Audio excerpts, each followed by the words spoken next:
Blessings House of Studies is in addition to the learner-centered institution, preparing each child to be productive and confident individuals who will be the pride of his family, community, and country for the glory of God. Our mission is to foster quality-based education that is rooted in Christian morals and values, focused on academic excellence.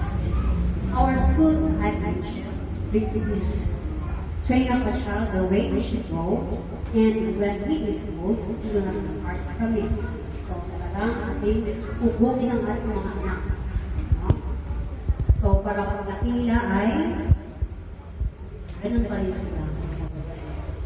Okay, so, honorable guests, beloved parents, young graduates, friends, ladies and gentlemen, good afternoon. It's a great honor for me to be here at MTK and witness the most momentous event of each of these young graduates. I welcome you all to our 10th grade which is moving up sermon. And now, the cream of the crop kindergarten graduating class for the school year 2024-2025 with their respective terms. And welcome to our honorable guest, Grace Lord. Grace Lord.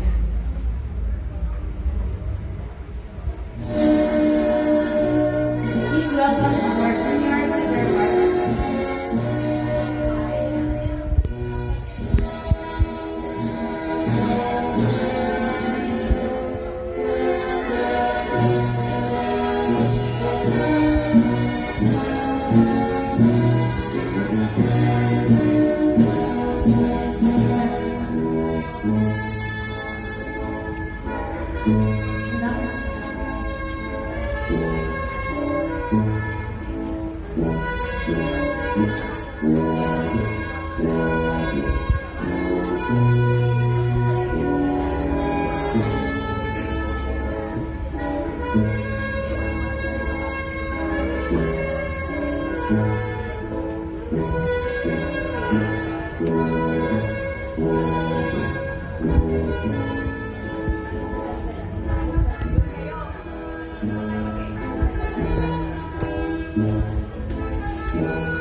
Now to open up our program, I call on